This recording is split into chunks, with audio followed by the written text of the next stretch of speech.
Bienvenue, mesdames, messieurs. Le 21 décembre dernier, au Bénin, les regards étaient tournés vers les élus du peuple. Le Parlement était attendu sur deux dossiers.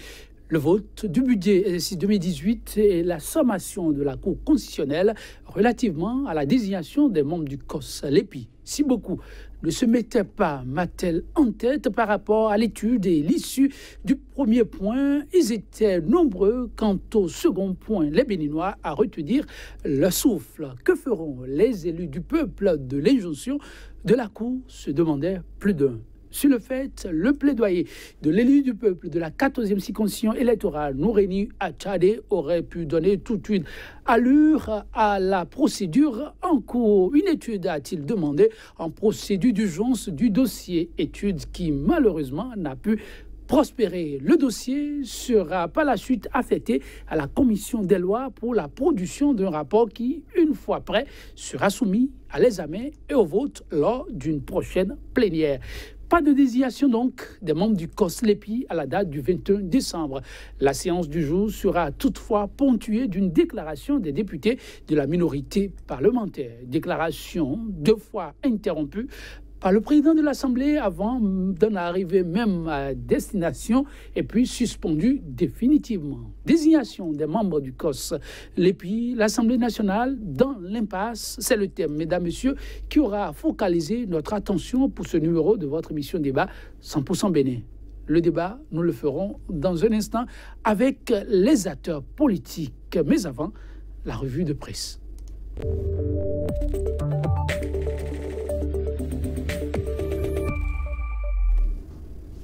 Dernière revue de presse avant le 25 décembre. Nous sommes une fois encore en compagnie de Kodjovi Ametonou. Il nous dira peut-être celui à qui est revenu le plus grand cadeau de Noël de cette année.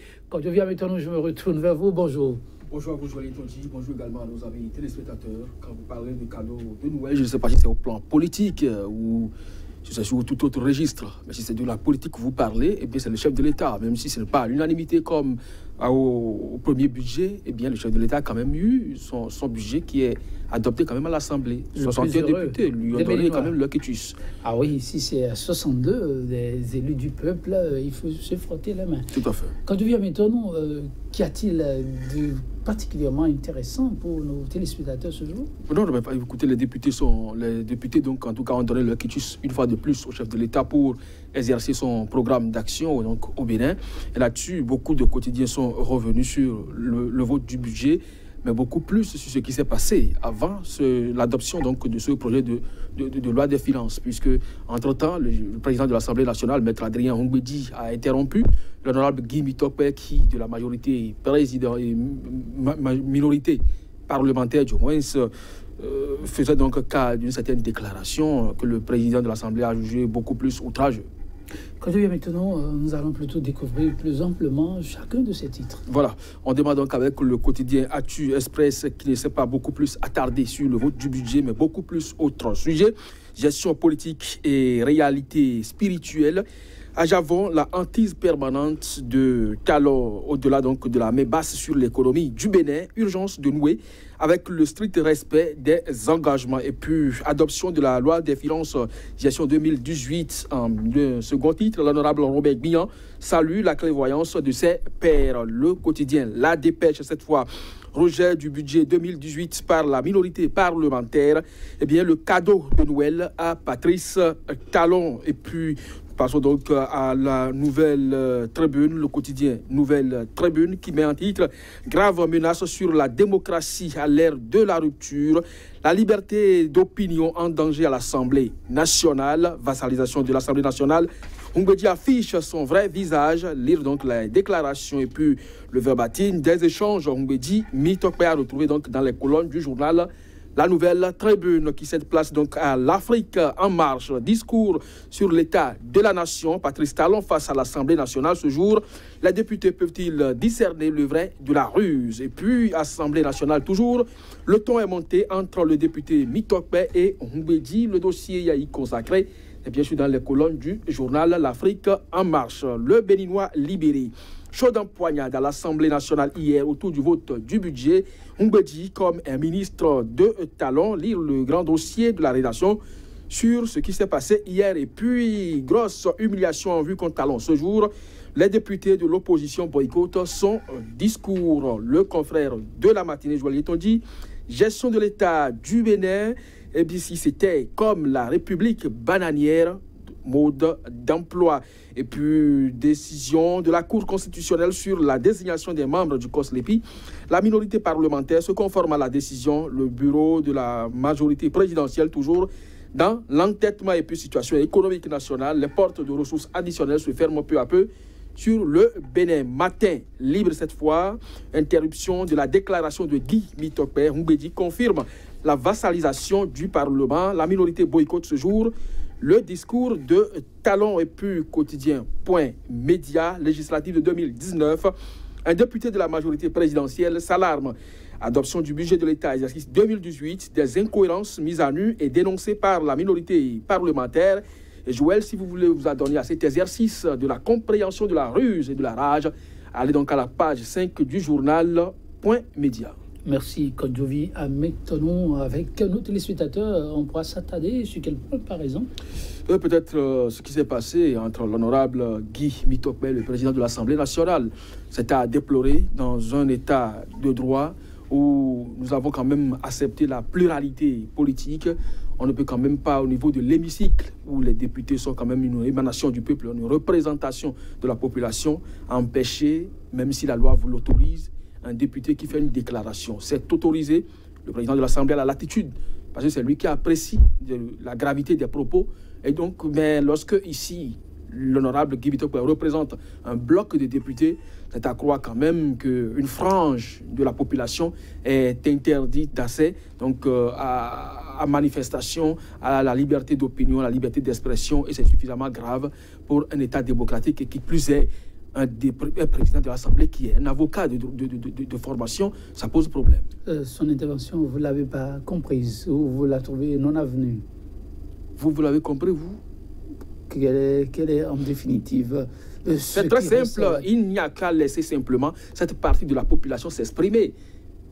Tout le monde a la latitude d'apprécier la gouvernance de Talon. Et personne n'oblige qui que ce soit à accepter ou à admettre forcément les points de vue de l'autre. Et c'est ça la vitalité de la démocratie. Et lorsque on n'en arrive pas à accepter, ça participe un peu de cet titre que nous avons, la vassalisation de l'Assemblée. Et d'aucuns vont jusqu'à croire que Mbedi, le président de l'Assemblée nationale, est un ministre du gouvernement. Merci, Kodjovi, à maintenant, mesdames, messieurs. Merci. On se dit sans nul doute à la semaine prochaine pour une autre revue. Ce sera au lendemain de Noël. Merci de nous avoir suivis. À très vite.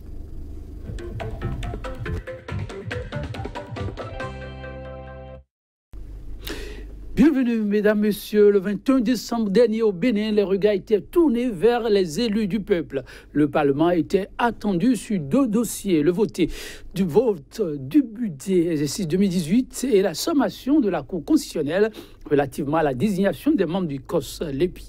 Si beaucoup ne se mettaient pas Mattel en tête par rapport à l'étude et à l'issue du premier point, quant au second, ils étaient nombreux. Les Béninois à retenir leur souffle. Que feront les élus du peuple de l'injonction de la Cour, se demande plus d'un.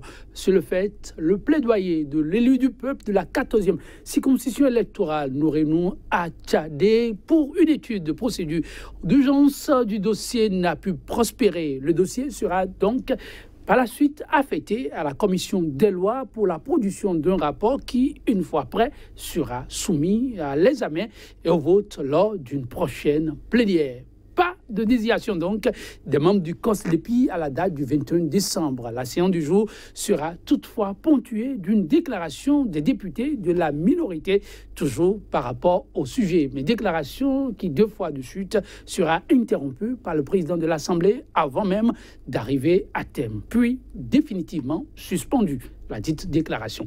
Désignation des membres du COSLEPI au Bénin, l'Assemblée nationale dans l'impasse. Tel est, mesdames, messieurs, le thème qui aura focalisé notre attention pour le numéro de votre émission 100% Bénin du jour. Le débat, nous le ferons avec les acteurs politiques pour mieux comprendre les méandres de ce qui s'est joué à l'Assemblée nationale au lieu de la politique. À ma droite, il a nom Roland Kpeuntor, membre de la coalition politique Bénin en route. Il est le rapporteur de la commission des affaires politiques et administratives. Roland Kpeuntor, bonjour. Bonjour Joël, merci pour l'invitation. Sachez que c'est un plaisir renouvelé. On aurait souhaité vous voir sur d'autres fronts, mais pas grave, on y revient très rapidement. Je veux dire, Kpeuntor était hier de la société civile, il manque déjà au sien, mais la vie, c'est aussi ça, des pas de l'avant. Kpeuntor, avant de venir par rapport au sujet, dites pourquoi ce saut, très rapidement, de la société civile à la politique? Bon, dans les deux cas de figure, il s'agit d'une intervention publique, de société civile. C'est des citoyens qui se mobilisent pour influencer la gouvernance publique, à la différence qu'ils s'aspirent pas à conquérir forcément le pouvoir d'État. Enfin, activité politique, donc mouvement politique. Et là, on intervient toujours dans le champ public, mais avec une détermination affichée d'accéder à la gouvernance publique, soit en alliance ou en désormais, il est question de la quête des postes stratégiquement politiques. Postes d'État. Merci bien. En face de vous, un acteur politique, il était au front, ça fait un bon moment, le président du parti nationaliste, Irénée Agossa, c'est son nom. Il est avec nous ce matin, Irénée Agossa, bonjour. Bonjour Joël et bonjour aux téléspectatrices et téléspectateurs de SICA TV. C'est un plaisir pour nous de vous savoir en notre compagnie ce matin. Le 21 décembre, attendu comme grande date pour voir les élus du peuple mettre en application ou non la sommation de la Cour constitutionnelle relativement à la désignation de leur père au sein du COS Lépi. Roland Kpeuntor, la date du 21 décembre n'aura pas été la date pour voir les élus du peuple passer à l'acte. La majorité parlementaire, la minorité, même si elle est passée à l'acte, la date ne sera pas finalement celle du grand rendez-vous. Eh bien, on l'a constaté tous, parce que même la Cour elle-même, quand elle délibérait, elle avait conscience qu'il y avait une session budgétaire et que cette date butoir fixée risquait de coïncider avec le jour du vote. Est-ce que matériellement, les députés avaient la possibilité, le Parlement avait la possibilité de programmer cette activité et qui susciterait forcément des conciliabules et ça pouvait durer des jours. Nul ne peut présumer de l'issue du processus qui devrait aboutir à désigner les deux camps de délégués, de représentants, que ce soit la minorité parlementaire ou la majorité parlementaire. Mais sur cette question clé, j'ai une opinion rapide en termes de propos introductifs. Il s'agit d'une injonction légale, parce que la Cour ayant prérogative de réguler le fonctionnement des institutions et leurs relations est en droit de le faire. Mais nous pouvons aller au-delà de la légalité, nous poser la question de la légitimité. Parce que là, et on le sait, quand la légalité et la légitimité s'opposent, in fine, la légitimité l'emporte. C'est pourquoi j'évoque cette comparaison, on peut, dans le fil des débats, l'évoquer. Irénée Agossa, la date du 21 décembre par rapport à la sommation de la Cour constitutionnelle n'aurait pas été tenue. Oui, ça n'a pas été tenu. Donc là, c'est clair que le président de l'Assemblée est en train de jouer un rôle très dangereux à la tête de cette institution. Parce que la procédure qu'il met en place pour pouvoir répondre aux injonctions de la Cour ne cadre pas du tout avec ce qu'il y a, puisque ce n'est pas la Cour qui les a empêchés de désigner les membres de COS Lépi. C'est eux-mêmes qui n'ont pas pu désigner conformément à la loi les membres de COS Lépi. C'est parce qu'ils n'ont pas fait leur travail que la Cour, à partir de l'article 114, qui donne le droit à la Cour de réguler, comme il a dit tout à l'heure, le fonctionnement des institutions, et la Cour a donné les dates limites et ce qu'il faut pour le bon fonctionnement. Ça veut dire simplement que l'institution le Parlement, représenté par le président du Parlement, est en train de violer correctement ce que les règles de jeu de notre démocratie et porte atteinte gravement au processus électoral dans notre pays. Et ceci, c'est par rapport à l'envoi vers la commission des lois? Non, mais écoutez, désigner, qu'est-ce qu'il veut faire au niveau de la commission des lois? Qu'est-ce qu'il veut faire? Il veut étudier quoi? Il veut étudier quoi au niveau de la commission? C'est pour la première fois qu'il y a eu une injonction pareille dans le pays?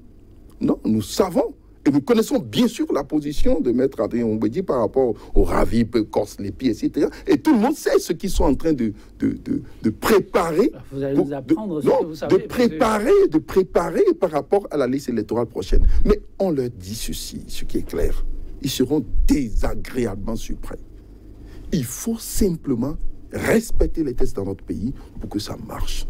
Et je crois que le président de l'Assemblée est en train d'assumer une responsabilité historique dans le processus démocratique violation de tests de loi. En tout cas, on reviendra sur ce plateau. Comme je l'ai dit, ce sont les acteurs politiques qui sont sur le plateau à l'Assemblée nationale. Au lieu de la politique, on comprendra un peu avec eux, s'ils le veulent bien, les méandres de cette décision. Mais là-dessus, la minorité parlementaire qui dit avoir déjà opéré son choix a tenu à faire une déclaration. La déclaration n'ira pas à terme. Nous allons essayer de revivre avec la complicité de la régie l'ambiance qui a prévalu lors de cette déclaration portée par l'honorable Guy Mitokpe. La régie, avec votre permission.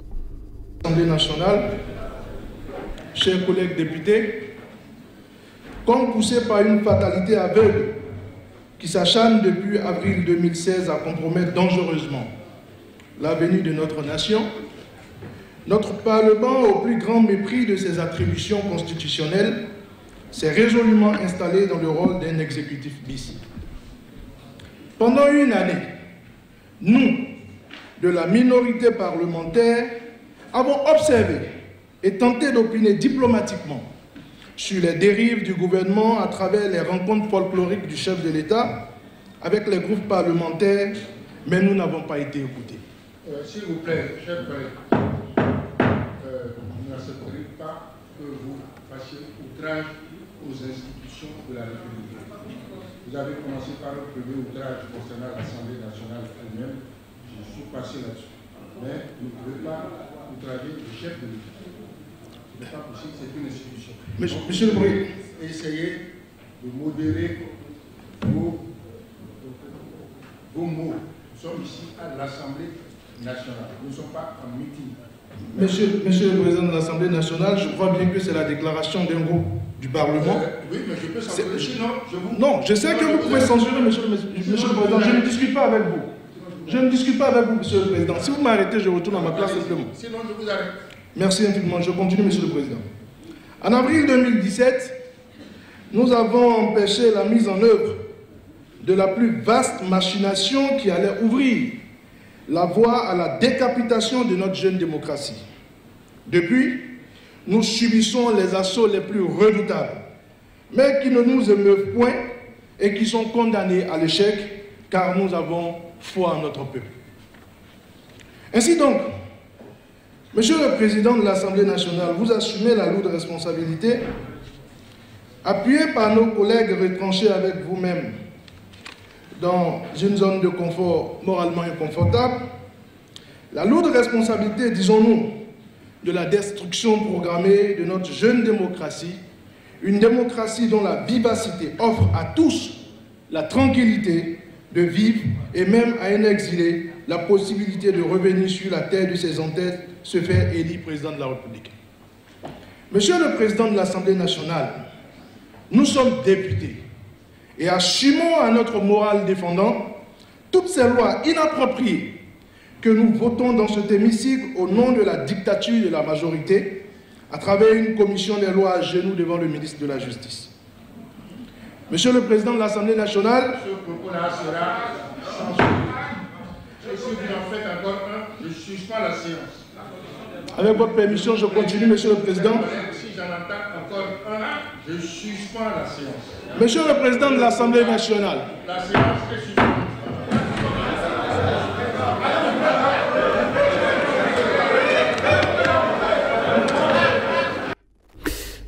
vous avez suivi, ça a été ainsi le décor lors de la déclaration de la minorité parlementaire, une déclaration portée par Guy Mitokpe, déclaration qui n'a pas pu aller jusqu'à son terme. Roland Jeune, vous êtes aussi un peu comme Guy Mitokpe, vous arpentez désormais les couloirs de la politique, vous avez suivi cette déclaration et cette scène avec peut-être beaucoup de fierté.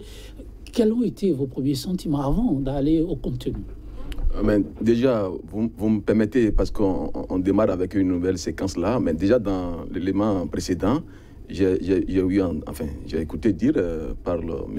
Irénée Agossa que l'affectation de la décision de la Cour à la commission des lois n'est pas une bonne démarche et que ce n'est pas la première fois qu'une telle injonction de la Cour intimaire au Parlement une démarche à adopter. Et je voudrais quand même relever que dans la mandature précédente, la 6e mandature, il y avait eu un vote qui rejetait une loi des finances.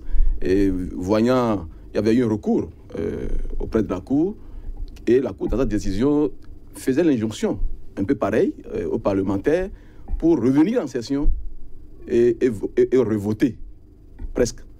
Et je me souviens, le président du Parlement qui était là avait affecté le dossier à la commission des lois, dans les mêmes formes. Donc, ce qui est fait aujourd'hui n'est pas si nouveau. C'est pas si nouveau. Donc, juste une précision que j'apporte. Ceci dit, oui. Pour les propos de l'honorable Guy Mitokpe et la suspension, je me dis que est-ce que c'était si nécessaire? C'est un sentiment. Je me questionne. Est-ce que la suspension valait la peine? Quand beaucoup font recours, référence à l'article 90 de notre Constitution qui protège les opinions du député et qui le couvre. Et quand j'entends l'honorable Guy Mitokpe, de mon point de vue, on aurait pu le laisser aller au thème de sa déclaration. C'est votre point de vue. Le contenu, on y revient, oui. Irénée Agossa. Oui. Si je parle bien sûr de la procédure ici, puisqu'on a parlé il parle de la procédure, je reviens là-dessus, c'est pour vous dire que le contexte n'est pas le même. Et il faut dire ici, c'est l'urgence qu'il faut respecter et les délais qu'il faut respecter. Le problème ici est que le président de l'Assemblée sait bien qu'il introduit le pays dans un processus dilatoire. Il est en train de jouer simplement, sachant bien que ce qu'il fait, ça peut se faire, mais dans le contexte actuel, on peut aller vite, avec la procédure d'urgence, rapidement pour voir ce qu'il faut faire. Parce qu'ils sont en retard, c'est eux qui n'ont pas désigné les membres de COSLEPI. C'est eux qui ne l'ont pas fait. Ce n'est pas la faute de la Cour constitutionnelle. S'ils avaient fonctionné normalement, ils allaient le faire. Ils sont payés pour ça. Et lui, il est président de l'Assemblée pour ça.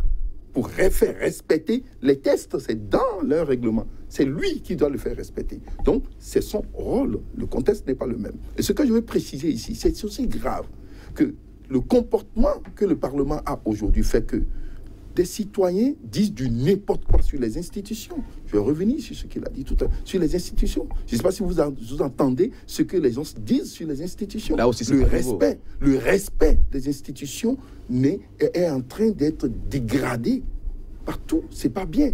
L'image des institutions dans le pays est en train d'être dégradée. C'est pas bien. Quand vous écoutez un certain Ayadi dire que il faut foutre dans la poubelle les injonctions de la Cour constitutionnelle parce qu'il se réclame d'une mouvance, c'est grave, c'est pas sérieux. Et je veux vous dire simplement que le président de l'Assemblée, par ce comportement, encourage ces genres de choses. Et en revenant bien sûr à ce que vous êtes en train de dire tout à l'heure, ce n'est que la suite logique de son comportement. Ce n'est que la suite logique du dilatoire dans lequel il vous met les gens. Parce qu'il était déjà dans son processus. Et quand l'honorable Guy Mitokpe veut dire ce qui s'est passé, parce que dans la suite de son discours, vous allez montrer qu'il a montré l'espace où on pouvait déjà désigner. La preuve, eux, ils ont déjà désigné les 4 de la minorité. Donc, ils savaient que cela serait mis à nu. Et qu'est-ce qu'il a fait? Il a fait usage d'une dictature, pure et simple. Il a fait usage d'une dictature en violant, bien sûr, l'article 90 de la Constitution et en demandant qu'il suspende la séance. Et c'est ça la gravité dans notre pays. Et je l'ai écouté tout à l'heure pour parler de l'harmonie. Il a parlé d'outrage à l'institution. Et vous savez banaliser cela. Pas du tout. Il y a pas, où est-ce qu'il y a outrage? Moi, j'ai lu le discours, la déclaration du groupe. Je l'ai lu. Heureusement, ils ne savent pas. Puisqu'il est d'une autre époque. Ceux des années 50, des années 40 ne savent pas qu'aujourd'hui, la technologie a évolué. Le WhatsApp, toutes les Facebook, on a déjà tous le discours. Et tout citoyen béninois, même citoyen dans n'importe quel coin, a déjà son avis sur ce discours. Et sait déjà qu'il n'y a pas outrage. Nous savons ce que Maître Adrien Roumbédi disait lui-même, quand il n'était même pas député, sur le gouvernement qui était un gouvernement qui n'appréciait pas ici. On savait ce qu'il disait et personne n'a parlé d'outrage. Et ici, encore, c'est au sein du Parlement. Et Maître Adrien Roumbédi est un homme de droit, il sait de quoi il parle. Ici, c'est quoi? C'est qu'il est en difficulté. Et vous allez le voir, même quand l'honorable parlait, il était crispé, il n'était pas à l'aise dans sa peau. Et cela s'est exprimé après, c'est qu'il veut simplement imposer un système qui risque de conduire notre pays dans le ravin. Et ce qui serait mauvais est qu'on se taise. Et Dieu merci qu'aujourd'hui, ce n'est plus caché. Tout le monde l'a su. Et cela, malheureusement, porte atteinte à l'image de notre... Pour cette réaction du président de l'institution, Roland, que vous qualifiez d'acte qu'on aurait pu éviter. C'était un pal de caution donnée à la vassalisation que dénoncent un certain nombre de personnes. On est surpris de voir le président presque fermer les yeux lorsque l'institution parlementaire elle-même est interpellée, mais une fois qu'on interpelle le chef de l'État, c'est là. Si je rapporte les réactions du confrère, c'est là qu'on voit le président de l'Assemblée nationale plutôt tout rouge en train de demander à ce qu'on arrête la signer. Un président qu'on voit plutôt en posture de ministre de la République. Pensez-vous que le président serait vraiment mu par une quelconque volonté de protéger le président de la République ou plutôt embêté par les propos que tenait un jeune frère à lui?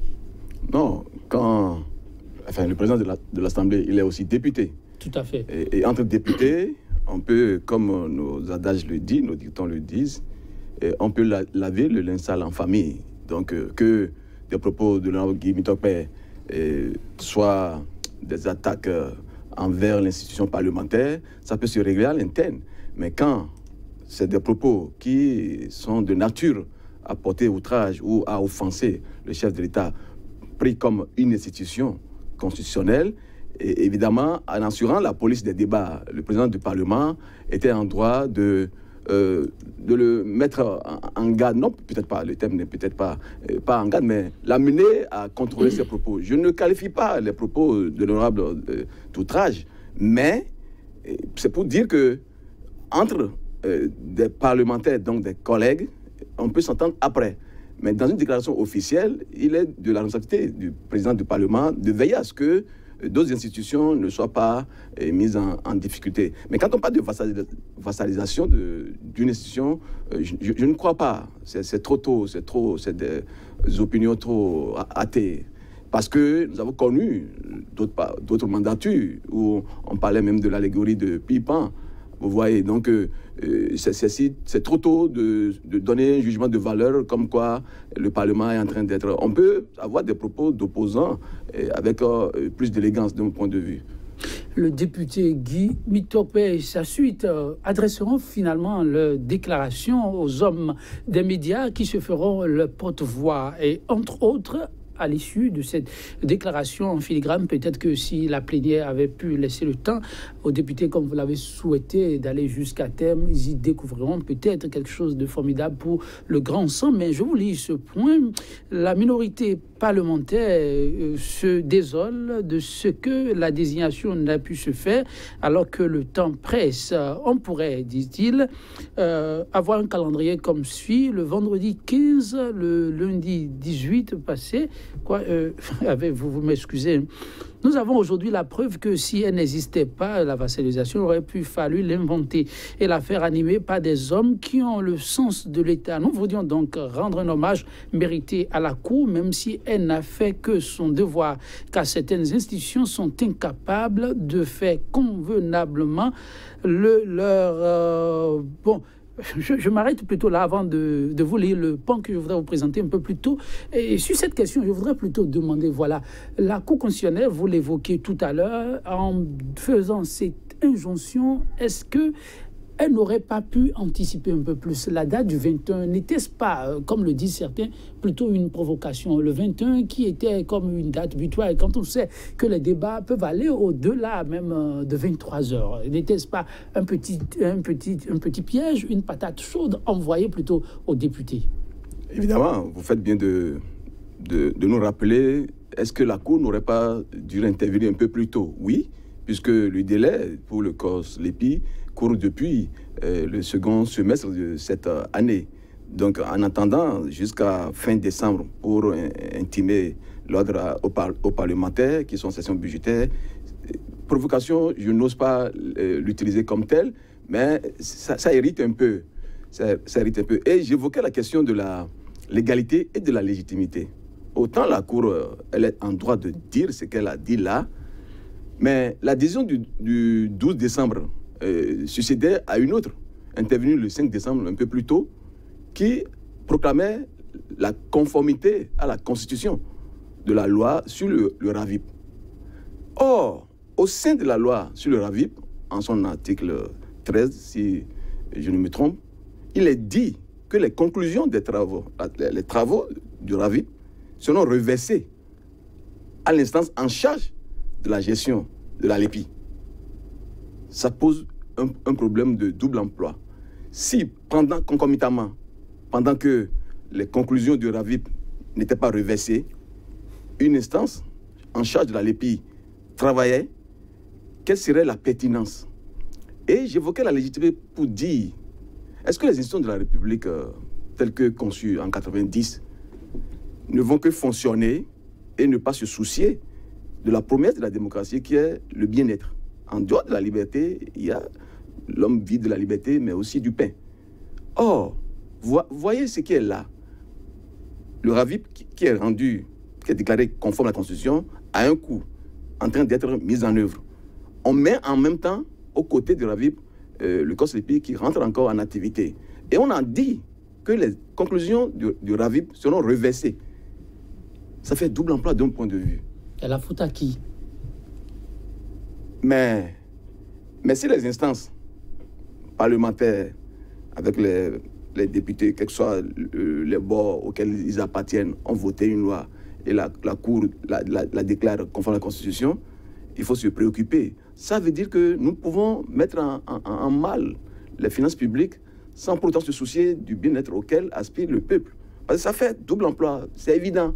Si l'article au niveau du RAVIP n'annonçait pas clairement, noir sur blanc, que les travaux du RAVIP seront reversés à l'instance en charge de la LEPI, je comprendrais plus facilement la position de la Cour aujourd'hui. Ah donc c'est la Cour qui est fautive? Non, je ne dis pas qu'elle est fautive. C'est des institutions qui fonctionnent, mais qui ne nous garantissent pas, de mon point de vue, l'efficacité de la gestion de nos fonds publics. Parce que là, selon la Cour, elle est légaliste, mais elle ne voit pas l'impact financier que génère une telle décision, parce que mettant deux structures en charge sur des données similaires. Est-ce la Cour qui fait vivre deux institutions au même moment où le fait de l'Assemblée nationale elle-même, avant de répondre à la question, oui, cette décision de la Cour, alors qu'elle a été saisie depuis le mois de septembre, est-ce qu'elle ne frise pas un peu comme dans la provocation? Qu'est-ce qui a gêné tant pour qu'on n'ait pas cette injonction un peu plus tôt? Mais la provocation, il n'y a pas de provocation. La Cour devait laisser tout le temps à l'Assemblée, puisque l'Assemblée peut avoir son calendrier indépendamment du recours qui a été déposé à la Cour. Puisque c'est une mission de l'Assemblée. Les lois ont été votées par l'Assemblée. La mise en œuvre de ces lois qui concernent l'Assemblée, c'est l'Assemblée qui prend son calendrier et qui décide de quand il faut le faire. Mais c'est quand ça atteint des limites où la Cour sent que le fonctionnement de l'institution qui doit pouvoir être mise en place à travers une loi et que les membres de ces institutions qui doivent être désignés par l'Assemblée ne sont pas encore désignés et que ce fonctionnement impacte la démocratie, c'est-à-dire l'organisation de notre pays, la Cour intervient. La Cour intervient. Donc, il n'y a pas une question de délai. Il n'y a rien. La Cour n'a rien fait d'anormal. Rien du tout d'anormal. La Cour a attendu pour pouvoir faire et dire ce qui doit se faire à l'Assemblée. Donc, cela a été fait. Et je pense qu'il n'y a rien à dire sur la Cour. Et la Cour n'intervient même pas en ce qui concerne le fonctionnement. Si la loi a été votée, il y a double emploi, etc. Ce n'est pas la Cour qui vote la loi. Si un article a dit qu'on reverse les travaux au Corse-Lépi, qu'est-ce qui concerne la Cour? C'est les mêmes députés, en fait, c'est les députés de la mouvance-là, qui ne savent pas alors ce qu'ils veulent, puisque c'est eux qui doivent prendre les dispositions en sachant que le bien-être du pays dépend de l'exécutif. Et c'est les députés soutenant l'exécutif qui ont soutenu le RAVIP. Donc c'est eux qui doivent savoir que si nous votons tel, est-ce qu'il faut en même temps annuler telle loi, étant donné que vous savez que la loi est en vigueur jusqu'en 2021, c'est à vous de prendre toutes les dispositions pour que ça soit fait. Et moi, je crois que même c'est dans le principe du RAVIP même qui a double emploi. C'est-à-dire le principe même du RAVIP, la LEPI a été faite pour les élections. Mais le gouvernement a choisi librement de ne pas utiliser le fichier de la LEPI, a dit qu'il veut faire autre chose sur le plan administratif. Et qu'ils veulent réorganiser en mettant près de 40 milliards ici, sans intervention d'un partenaire financier étranger. Donc, cela est strictement sur le budget national. C'est ceux-là qui n'ont pas tenu compte du bien-être du peuple.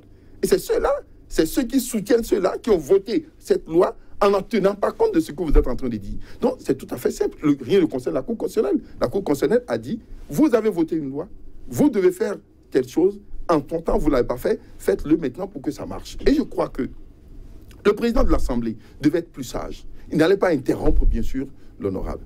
Il a joué un mauvais rôle auprès du chef de l'État. Il a joué un mauvais rôle. Il a joué un mauvais rôle. Et je pense qu'il ne faut pas que cela se répète. Il doit présenter simplement ses excuses à la nation. Ce n'est pas digne d'un homme... Toute la nation toute la nation. Ce n'est pas digne d'un homme d'État de son âge. De son âge. C'est clair. C'est les jeunes comme nous qui allons nous comporter de cette manière. Et il va nous dire, mais ce n'est pas normal. C'est pas normal. Donc, et nous corriger. Si ceux-là ne sont plus des repères pour notre pays, alors, mais qu'est-ce que nous allons devenir? Quand lui, il bafoue une décision de la Cour constitutionnelle de cette manière, et il bafoue, bien sûr, la liberté d'expression, d'opinion au sein du Parlement de cette manière, qu'est-ce qui nous reste alors dans le pays? Est-ce que la décision de la haute institution est bafouée? Je dis, il doit pouvoir tout faire et désigner le 21. Vous savez ce que ça veut dire? La Cour constitutionnelle, si nous ne commençons pas à avoir ces comportements, et que la Cour constitutionnelle délibère ici et dit que voici les députés élus, n'importe qui pouvait se lever et dire non. Nous, ici, c'est la Cour constitutionnelle qui donne les décisions. Et quand la Cour constitutionnelle prend une décision, c'est sans recours. Donc, il faut simplement l'appliquer et revenir à plein et savoir ce qu'il faut faire. Quand vous bafouez une décision de la Cour, c'est que vous portez à tête à ce qui nous gère. La date du 21 n'a pas été tenue. On pouvait respecter. Cela ne l'est pas aujourd'hui. Il faut regarder de l'avant. Qu'est-ce qu'ils vont faire? Qu'est-ce qu'ils vont faire maintenant? Qu'est-ce qui est encore possible de faire? Mais ce qui est possible, le président de l'Assemblée n'a qu'à le faire. Ce qui est possible, c'est ça qu'il est en train d'introduire au sein du Parlement. La suspension d'une déclaration d'une minorité d'opposition, et ce qu'il est en train d'introduire, le fait que la minorité opposante aujourd'hui au Parlement n'assiste pas au discours du chef de l'État, c'est lui qui a introduit tout ça. Et c'est ce qu'il est en train de faire. Mais ce n'est pas normal. Et il conclut de manière un peu je ne veux pas utiliser le mot, il conclut son discours pour parler d'un fonctionnement harmonieux des institutions. Or, tu as la base, bien sûr, du dysfonctionnement des institutions. Parce que toi-même, tu n'as pas pu gérer ton institution de manière à ce qu'elle fonctionne de façon convenable pour la bonne cohérence au sein des institutions. Il allait désigner les membres de Corse-Lépi et cela n'allait pas créer de problème au niveau de la Cour. Donc, vous permettez, je vois la réaction de Roland par rapport à ce voyons au niveau du Parlement, on les observe. Et on verra jusqu'où ça ira. Oui, jusqu'où ça ira, Roland, la grande interrogation partagée par tous dans les tout prochains jours, à quoi pourrait-on assister par rapport à ce rendez-vous manqué? Y a-t-il effectivement des marges de manœuvre encore pour les élus du peuple? Bon, il faut préciser que ce n'est pas la première fois qu'une tendance de parlementaire boycotte une intervention officielle, fut-elle solennelle. Répondez rapidement. Non, tout à fait, c'est pas nouveau aussi. C'est pas nouveau. Et à entendre M. Irénée Agossa, non, c'est un débat aussi, c'est discutable, c'est aussi un haut lieu de la politique. Donc, c'est des formes de manifestation. Mais à entendre Irénée Agossa, je crois qu'il diminue un peu les prérogatives de la Cour constitutionnelle. De la Cour constitutionnelle. De la Cour constitutionnelle. La conformité constitutionnelle, ce pouvoir qui est dévolu à la Cour constitutionnelle, ça couvre tous les domaines socio-économiques, politiques et culturels. C'est ainsi que sur des dossiers du monde professionnel liés à des salariés, à des citoyens en position de salariés vis-à-vis d'un employeur, on peut saisir la Cour. Donc la Cour, dans sa décision, dans l'étude d'une loi, pour en juger de la conformité ou non, voit tous les aspects. Autrement dit, ce ne serait pas une institution qui allait nous défendre pour ce qui est du bien-être. Et le bien-être auquel nous aspirons tous ne relève pas de la seule action gouvernementale. Autrement dit, nous ne serons pas dans un état de droit démocratique qui confère une séparation des pouvoirs. Il y a des pouvoirs et des contre-pouvoirs. Et l'ensemble de ces pouvoirs, de ce système, concourt au bien-être. Il y a une part du pouvoir exécutif qui a la puissance publique, à qui le budget général de l'État est confié pour gérer. Et vous voyez, par exemple, par l'action parlementaire, on vote un budget. Ça veut dire que les parlementaires aussi ont une influence certaine sur le devenir. Et vous l'affirmez. Donc, si nous voulons un bien-être, nous ne pouvons pas le confier uniquement à l'action parlementaire, au pouvoir exécutif. L'état de droit nous le renseigne aisément. Qu'est-ce qui adviendrait par rapport à l'affectation, au non-respect d'une date butoir qu'aurait exigé la Cour? De toute façon, il y a une seconde date butoir, le 29. Oui. Le 29. Si on a raté le 21, si les intrigues politiques le permettent ou ne le permettent pas, on verra. Donc c'est quand la date de 29 décembre est décidée comme devant voir installer le COS-LEPI n'aurait pas été respectée, que nous comprendions qu'il y a une posture parlementaire. Et là, si c'est discutable aussi. Mais de point de vue d'un citoyen comme moi, mais qui est plus politique, et qui aspire à la gouvernance politique publique, mais je me penche du côté des citoyens. Quelle est la qualité des dépenses budgétaires lorsqu'on se fie pas mal des doublons? Et oui, il faut le rappeler, quand une loi comporte en son sein une disposition qui annonce clairement ce double emploi que nous évoquons, ah oui, c'est du pouvoir de la Cour. Mais est-ce qu'il y a double emploi? Le double emploi naît quand on veut installer concomitamment au RAVIP, le COS-LEPI. Autrement, en ayant validé le RAVIP, on crée un environnement institutionnel nouveau pour ce qui est de cette activité. Les travaux devant être reversés. Moi, au nom de la légitimité et de la qualité des dépenses publiques, j'aurais souhaité que les parlementaires attendent, qu'elles soient de bord mouvancier ou d'opposants, qu'ils attendent que les travaux, puisque les travaux sont annoncés pour durer 6 mois.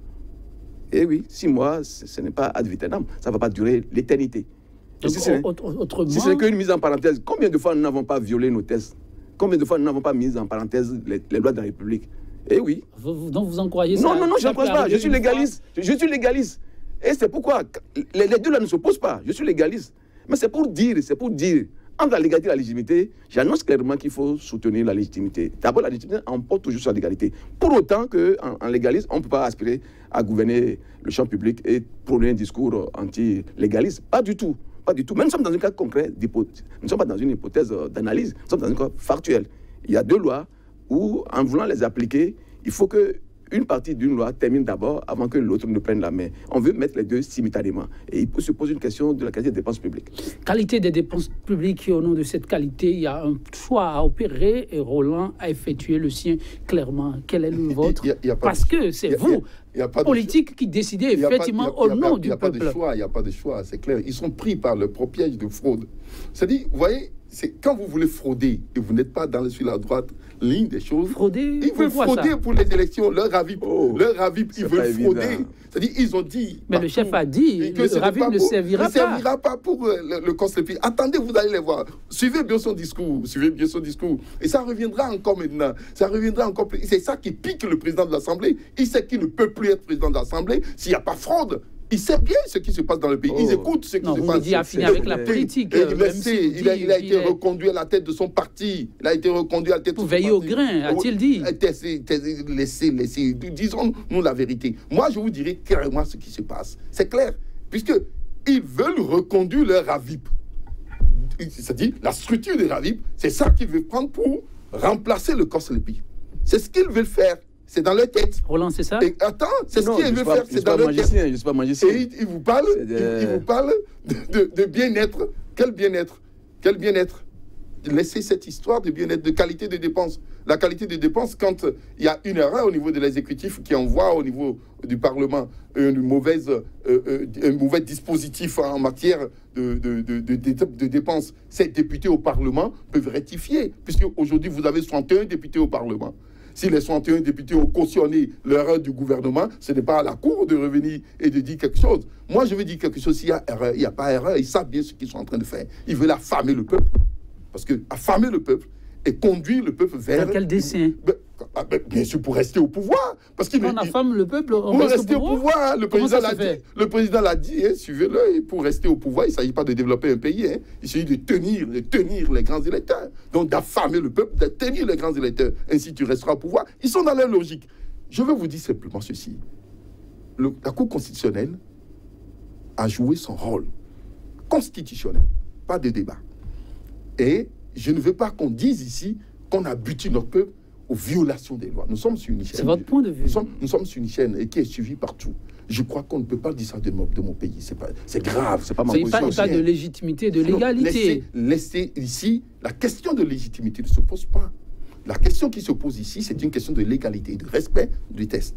Donc, on ne peut pas dire que parce qu'on a l'habitude au Bénin de violer les lois, de violer les tests. Non, c'est faux. On n'a pas cette habitude. Je ne le dis pas aussi. Donc je pense qu'aujourd'hui, il faut attendre, comme vous l'avez dit peut-être, le 29, pour voir si ce n'est pas fait. Si ce n'est pas fait le 29, imaginez ce que deviendra notre pays. Ça veut dire simplement que nous sommes un pays où les institutions ne se respectent plus. Il n'y a plus confiance entre les institutions. Et dès que la confiance entre les institutions disparaît, la confiance entre le peuple et ces institutions aussi disparaît, et vous entrez dans une anarchie, dans un non-État. Et c'est à cela que le président Mbeki nous conduit, en faisant du dilatoire. Ça, c'est clair.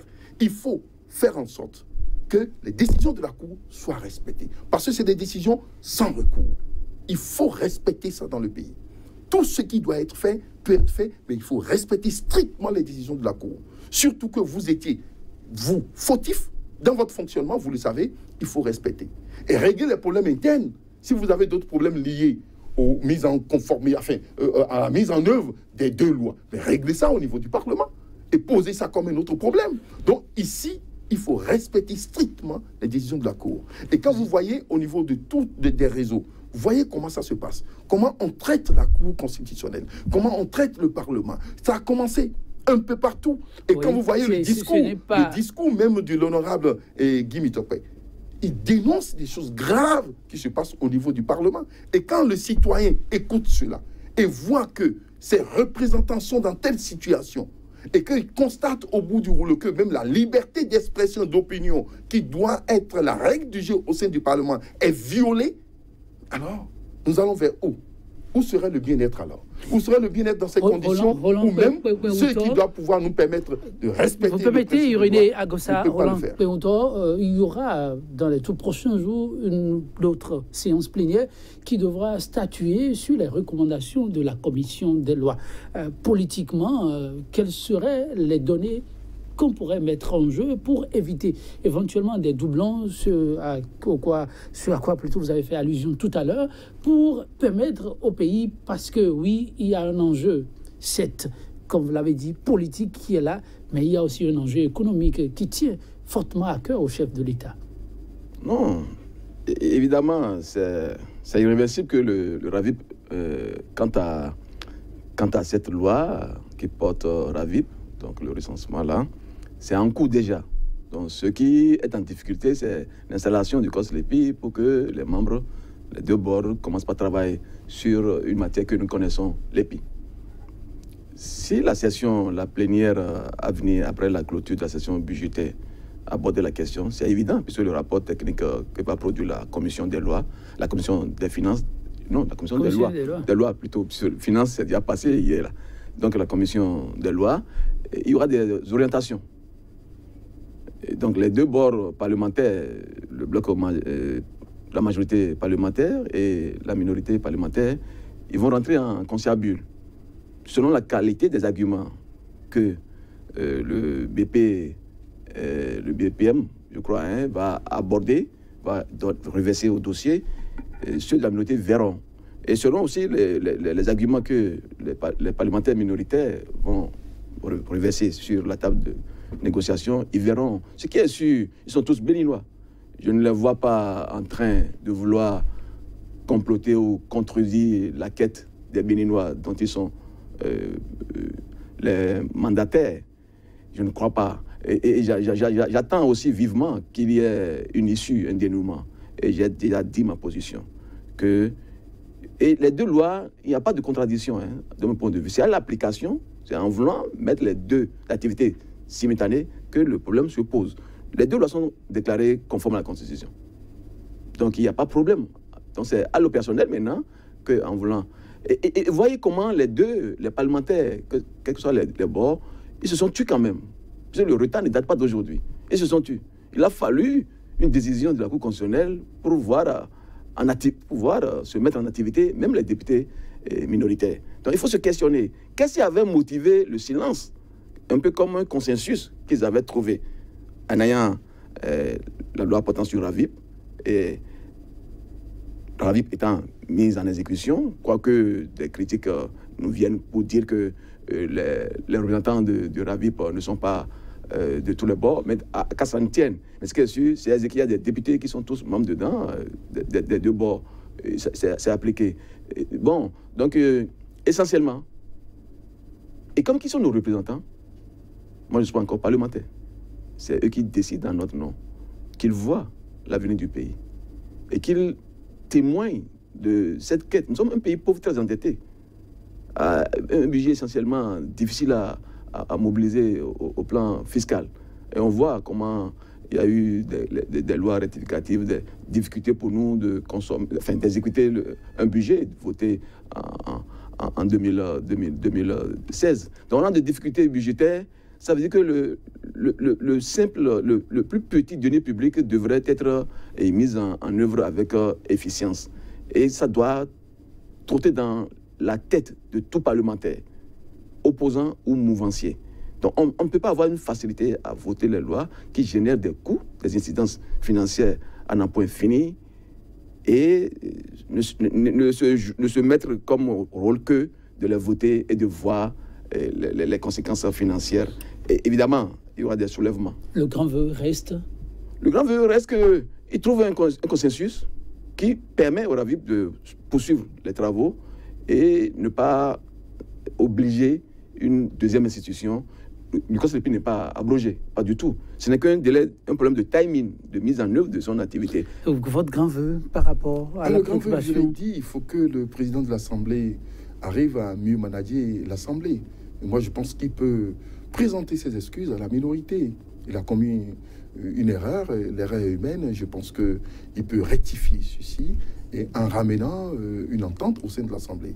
Parce que déjà que la minorité, même si c'est une manière de s'exprimer, n'a pas assisté aujourd'hui au discours sur l'état de la nation du chef de l'État, cela n'augure pas d'une bonne ambiance pour la suite. Donc le président de l'Assemblée a une forte responsabilité. Encore mieux, le chef de l'État qui est l'incarnation même de la République. Merci René Agossa, Roland Peuto, merci également à vous. 100% Bénin, mesdames, messieurs, presque à la fin de cette émission. Juste cette citation de l'éditeur et écrivain français Pierre-Jules Stahl pour y mettre définitivement un thème. Il est triste de voir l'intérêt et le devoir aux prises. Pourquoi donc? Simplement bonne méditation chez vous. pour la suite du débat. À très vite sur 100% Bénin avec un autre thème, d'autres invités, d'autres réalités, mais toujours avec la même disponibilité. Au revoir. Monsieur